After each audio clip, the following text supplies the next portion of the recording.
My jaw was practically on the floor. I'm talking about that moment, you know, when you see it all laid out. The numbers. The growth. It wasn't just a little bit of money, it was a lot. Like, enough to make your eyes water. And it was all from that one thing I did, that thing everyone said was crazy. This woman, she's my aunt, right? She was there. Her face. Oh man. It was like she'd seen a ghost. Or maybe a unicorn. A financial unicorn. She was all, Evan, I thought you were just playing around with that. Playing around. She's been asking for loans for years. And now look. Anyway, I just kind of nodded. What else was I supposed to do? Start yelling? Yes. I told you so. And also, please stop asking me for cash. Probably not the best approach. My cousin, he just stood there, mouth open. He's always been the one who thinks he knows everything about money. Turns out, he knows squat. Mind you, this whole thing was supposed to be private. Like, super private. My parents were freaking out when they saw the statements. They'd been stressing about bills for so long, you know? Retirement looming and all that. They're not bad people, they just worry. A lot. And they've always been super cautious. My dad, he's the king of the savings account. He'd tell me, Evan, a penny saved is a penny earned. Like that was some profound wisdom. It's not. It's just being cheap. So when I showed them this portfolio, this wild, overgrown jungle of money, they went silent. Not a good silent. A stunned silent. My mom started fiddling with a loose thread on her sweater. My dad just stared at the ceiling. He was probably calculating how much he could have had if he'd listened to me 5 years ago. The thought was almost amusing. Then this guy, a lawyer my parents hired to manage my inheritance, he walked in. He's got this smug little smile, like he's already won the poker game. He'd been telling me for months that my investments were too risky, that I should just stick to traditional stocks. Traditional. He looked like he was going to faint when he saw the numbers. His pen actually slipped out of his hand. He stammered something about a diversified approach and risk mitigation. All that corporate jargon. I just looked at him. He's wearing a suit that probably cost more than my first car. And he's so pale. Like a sheet of printer paper. This whole scene was becoming kind of a spectacle. My aunt kept whispering to my mom, pointing at the documents. This woman, my aunt, she's always been the dramatic one. Reminds me of a telenovela character sometimes. She once fainted at a family barbecue because the potato salad was too spicy. So her reaction wasn't exactly a shocker. My cousin, on the other hand, he's usually so composed. Always has an answer for everything. But this? This had him stumped. He just kept shaking his head, like he was trying to dislodge a bad thought. My parents were in full damage control mode. My mom was trying to smooth things over, saying things like, "Oh, Evan's always been good with numbers." Good with numbers? I was practically a wizard. Or a financial sorcerer. I could conjure wealth from thin air, apparently. She handed me a glass of water. It was lukewarm. I hated lukewarm water. Then my dad cleared his throat. A big, booming sound. Like a foghorn. He finally looked at me, and his eyes were different. Not angry. Not disappointed. Just surprised. Like he'd finally seen me. Really seen me. For the first time. And that was something. That was actually something. He said, "Well, this is unexpected." That was it. The climax. You know how it is. You work your whole life, you pinch pennies, you listen to all the advice. And then someone younger, someone who just takes a leap of faith, blows it all out of the water. It's the way of the world, I guess. My dad still got that worried frown etched onto his face, though. He's probably already planning how to tax this windfall. He's a creature of habit. I remember one time, I was about 10, and I found a $20 bill on the sidewalk. I was so excited. Ran home to show my dad. He took it, looked at it, and said, "Finders keepers, losers weepers, Evan. Now. Where did you find this?" He made me go back and wait there for an hour to see if anyone came looking for it. Nobody did. So he ended up donating it to the church. The church. I'm telling you, that man's commitment to frugality was borderline pathological. My cousin eventually mumbled something about needing to reevaluate his portfolio strategy. I just smirked. He's probably already Googling how to become a financial wizard overnight. Good luck with that, buddy. It takes more than a few lucky guesses. It takes a certain kind of madness, a willingness to swim against the tide. And a healthy dose of skepticism for anyone who tells you they have all the answers. The lawyer was still there, trying to gather his scattered papers. He looked like he'd lost a boxing match. His tie was askew. His shirt was rumpled. He kept smoothing it down, like that would somehow fix the situation. It wouldn't. The situation was already fixed. For me, anyway. My aunt was still jabbering away, something about a cruise she'd always wanted to take. She'd clearly already spent the imaginary money. My parents were sort of huddled together, whispering. It felt like a scene from a bad sitcom. Everyone reacting to this one thing, this massive thing that I'd done. And I was just there, watching it all unfold. This lawyer, he finally stood up. He looked like he was going to cry. He said he needed to consult with his partners. His partners. Yeah, right. He's probably already drafting his resignation letter. Or planning a hostile takeover of my newfound wealth. Either way, his reign of financial terror was over. I just remember looking at the pile of papers on the table. All those numbers. All that potential. And then I looked at my dad. He was still staring at the ceiling. He probably saw a spreadsheet up there. A very disappointing spreadsheet. Anyway. That was a thing. The air in the room felt heavy, like a wet blanket. My mom was still smoothing her sweater. My aunt was already planning her vacation. My cousin was glued to his phone. And my dad. He was still up there, lost in the numbers. The sunlight was glinting off the window pane, making little rainbow prisms on the wall. The drive home was a study in controlled chaos. My aunt, bless her dramatic heart, had decided this was the perfect moment for an impromptu sing-along. She launched into some old show tune, loud and off-key, her voice cracking on the high notes. My mom kept trying to shush her, her voice a strained whisper that barely cut through the din. My dad just gripped the steering wheel. His knuckles white, his gaze fixed on the road ahead as if it held all the answers to the universe. I, meanwhile, was replaying the lawyer's stammering apology in my head, the way his pen had clattered to the floor. It was a satisfying sound, the sound of pretension hitting the pavement. "Are you sure about this, Evan?" my mom asked for the 10th time, her voice tight.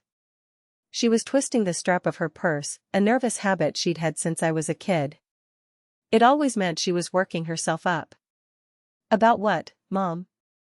I asked, turning down the volume on my aunt's vocal stylings. "About this whole thing. It's just so much." She gestured vaguely with her free hand. As if trying to encompass the entire universe of financial statements spread across the coffee table. "It's numbers, Mom. Just numbers." Which was a lie, of course. They were much more than numbers. They were proof. They were vindication. They were a very loud, very expensive middle finger to every single person who had ever told me I was being foolish. My aunt, having finished her rendition of "Don't Rain on My Parade" with a flourish that nearly knocked over a potted plant, turned her attention to me. "Evan, darling. About that cruise to Alaska I've always wanted. Aunt Carol, I haven't even finished processing this yet, I said, trying to keep my voice even. Oh, but darling, the Northern Lights. They say it's absolutely breathtaking. And the whales. Imagine. She clasped her hands together, her eyes wide with a familiar, almost childlike glee. It was the same look she'd had when she'd discovered a particularly vibrant shade of lipstick at the drugstore. My dad finally spoke, his voice a low rumble that seemed to emanate from his very core. We need to understand the implications, Evan. The tax implications. The long-term financial strategy. He still had that furrowed brow. The one that usually meant he was mentally calculating the cost of every breath I took. Right, I said, my voice dripping with mock sincerity. Long-term financial strategy. I'll get right on that. After I figure out how to make my eyes stop watering. My cousin, who had been remarkably silent for the entire drive, finally piped up. So, what's the actual return on investment on that specific tech stock you were hyping? I just stared at him. He'd spent the last hour glued to his phone, probably scrolling through articles about quick-rich schemes. You know what? I'll skip this part. The silence that followed was thick enough to chew. My aunt sighed dramatically. My mom started humming softly, a tune I vaguely recognized from a lullaby. My dad kept his eyes on the road, but I could see the tension in his jaw. We pulled into the driveway. The house smelled faintly of lemon polish and old newspapers. Dad cut the engine. And for a moment, all we could hear was the ticking of the grandfather clock in the hall. Tick. Tock. The relentless march of time, indifferent to fortunes made and lost. Or, in this case, fortunes made and previously overlooked. My mom got out of the car, then my aunt, who immediately started exclaiming about the perfectly manicured lawn. My dad remained in his seat, his hand still resting on the steering wheel. I watched him for a beat. He looked smaller, less imposing than usual. Like the weight of all those years of careful saving had finally caught up with him. Then he took a deep, audible breath, the kind of breath you take before diving into cold water. All right, he said, his voice still a bit strained. Let's go inside. We walked into the living room. The statements were still there, spread out on the coffee table like a grotesque still life. My aunt immediately gravitated towards them, pointing and exclaiming. My mom went to the kitchen, presumably to make tea, the universal balm for all family crises. My cousin, naturally, was already back on his phone. I sat down on the armchair. The one with the worn floral pattern that smelled faintly of dust and my grandmother's lavender sachets. I needed to call the dentist. My back molar had been acting up again. The dull ache was a constant, low-grade annoyance. Much like my uncle's perpetual need for short-term loans. My Aunt Carol, however, was in full flow. Oh, Evan, this is just incredible.